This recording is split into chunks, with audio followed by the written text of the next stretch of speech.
I hope you've made your New Year resolutions and you're planning to keep by them. Well, let's start with the place where we stopped, and that was shloka number 3.19. What are we discussing here? We are discussing the stream of flow, how Krishna is trying to convince Arjun to perform his duties.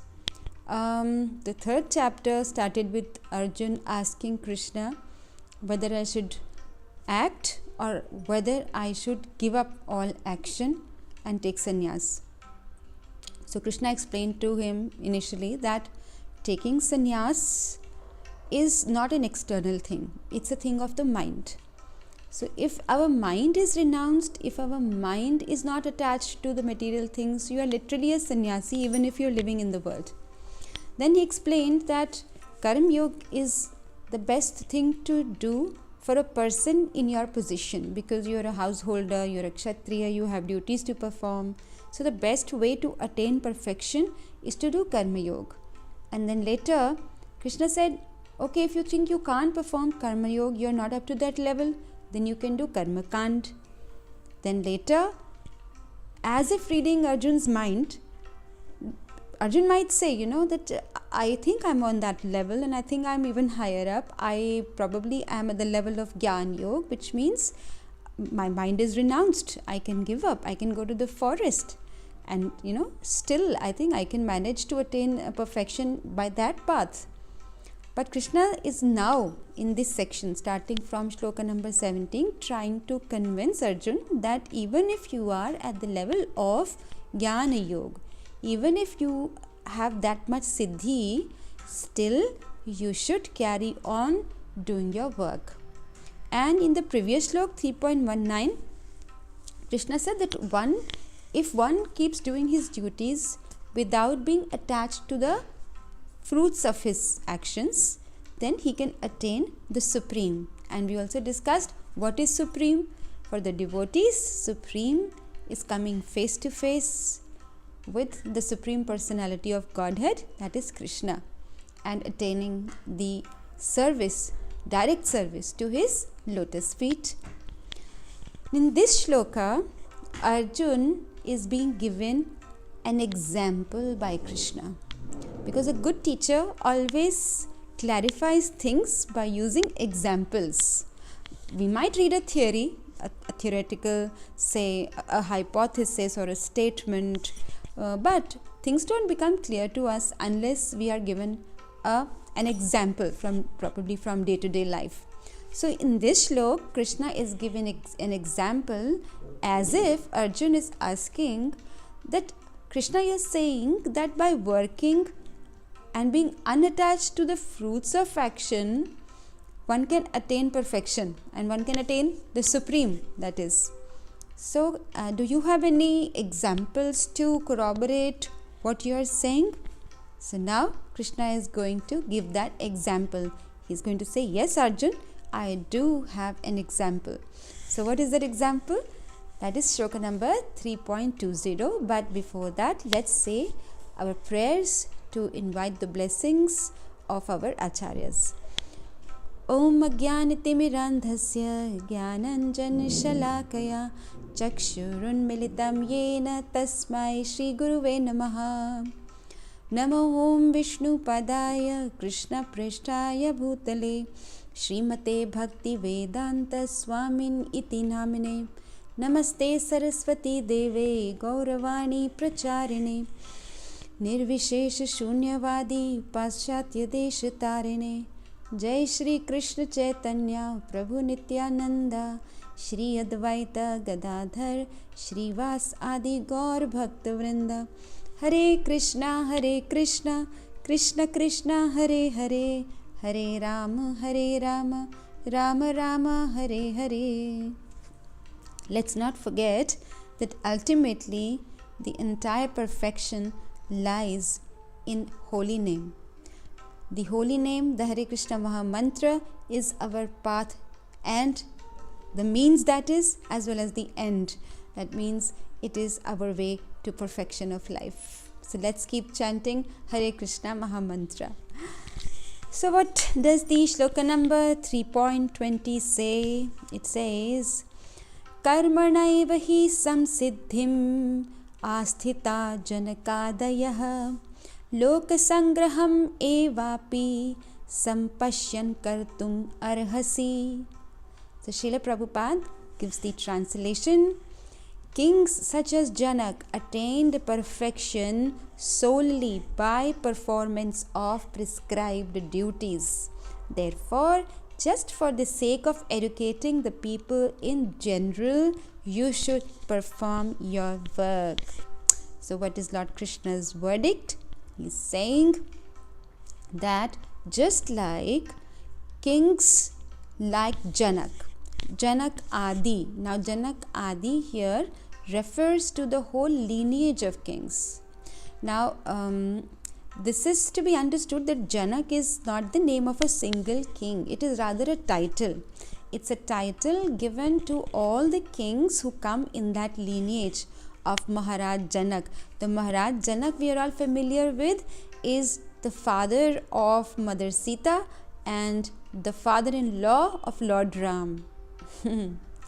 So that Maharaj Janak, actually, yes, that's something that we are familiar with, but the whole lineage of kings coming in that family, that royal family, has been given the title of Janak or Videha.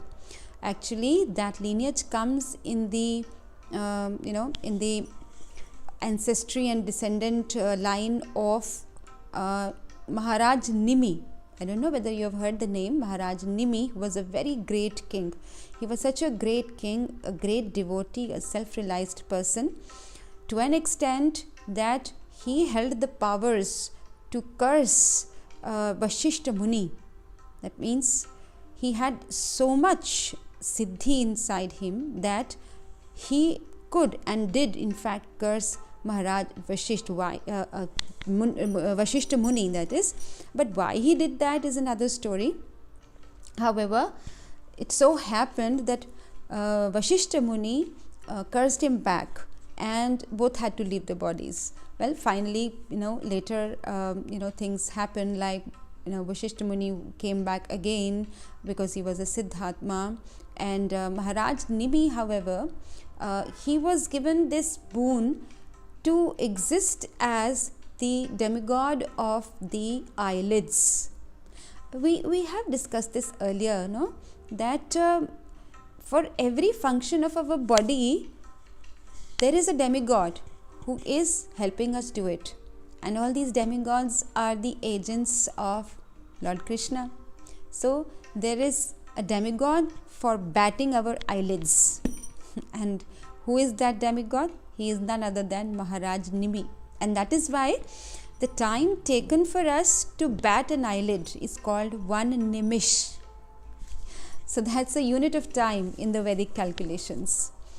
So that Maharaj Nimi, later, in the lineage, as a descendant comes the Maharaj Janak, who was the father of Mother Sita.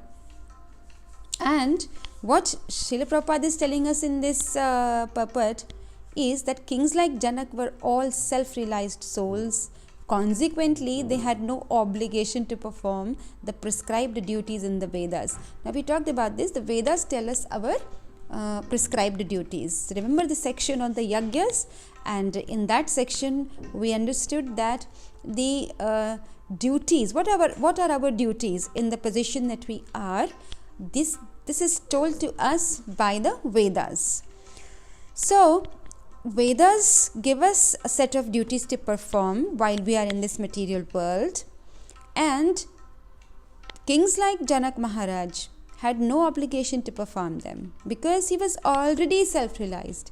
He was already above his deha, or rather, he was already above the conception of material existence. That is why he is also called Videha, above the level of the body. So he was at the level of the soul. But still he performed all the duties prescribed in the Vedas just to be a role model for his praja, for his subjects.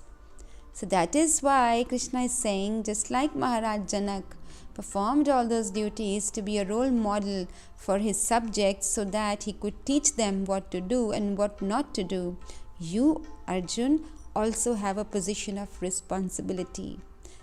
You are also a leader. What you do, people are going to follow. This theme is elaborated in the next shloka also. So Arjun, people are going to follow what you're going to do. So if you just give up fighting when fighting is required and go to the forest, everyone is going to do that, whenever there is need for somebody to fight for dharma. This is what Srila Prabhupada is going to tell us. Why was fighting necessary at that time? You see? So one might ask, what is the need to fight at this time? So Srila Prabhupada is explaining further in the, purport that sometimes violence becomes necessary. Sometimes battle becomes necessary to restore the principles of religion, to restore dharma. And we all know that Mahabharata took place because of the obstinacy of Duryodhana to not give up even land equivalent to the tip of a needle. This is what he told Krishna when Krishna himself went as a messenger of peace to Duryodhana to settle the conflict between the Kauravas and the Pandavas. Now let's understand, if peace has to be made between two important parties, like maybe two countries, like maybe Russia and America, one would not expect the president of America to go to Russia to make peace. He would probably send some subordinate. But in this case, Krishna was the supreme, and still he made all the efforts to make peace. He himself went to Duryodhana taking the peace proposal. But Duryodhana did not honor Krishna's offer. And that is when Krishna realized that now battle is necessary to restore dharma. And that's why at this point of time, the duty of Arjun was to fight for dharma. So Krishna is here trying to tell that it is my will, Arjun, that you must fight this battle and restore dharma in the world. So in that case, one should simply perform one's duty without being attached to the fruits of it. As we saw in the previous slokas, a person who is in Krishna consciousness, a person who is perfect, is not attached to doing something and is also not attached to not doing something. Sometimes we say, I will do this because I like doing this. We say, I will not do this because I don't like doing this. So we are attached. We are either attached to the fruits of the action or to the action itself. So Krishna is saying that a person who is self-realized is not attached to the fruit of the action. He is not attached to the action also. So he simply has to perform the work, the duties as a matter of duty and to please Krishna according to Krishna's will. So Srila Prabhupada further says that before the battle of Kurukshetra, every effort was made to avoid the war, even by the Supreme Personality of Godhead.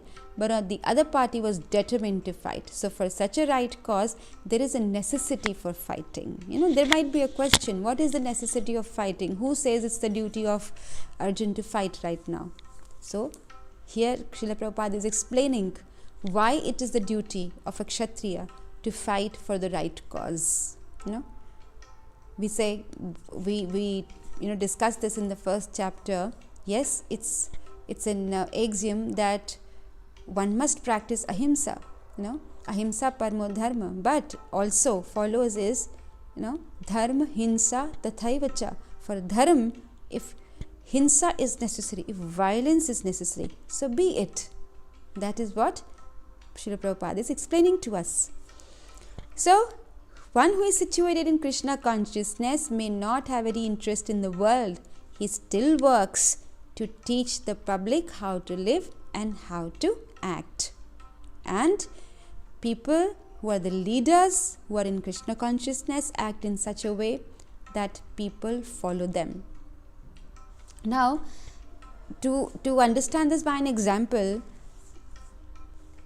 suppose there is a big company, the owner of the company doesn't really need to come in at the right time in the morning. Maybe if 9 o'clock the company opens and the office starts, actually owner has no obligation to come at 9 o'clock, but many of them, those who are good leaders, they come at the right time just to be a role model for all the employees. So that is what is being exemplified here, that the leaders have a responsibility, and therefore the responsibilities must be fulfilled by the leaders so that the common subjects, the people who are dependent on them for leadership, can follow and walk the right path. So for now, this is it. We will continue the theme in the next shloka. It's a very important shloka, one of my favorites, and let's see what Krishna is going to tell Arjun. But till then, please chant the Hare Krishna Maha Mantra. Hare Krishna, Krishna Krishna, Hare Hare, Hare Ram, Ram Ram,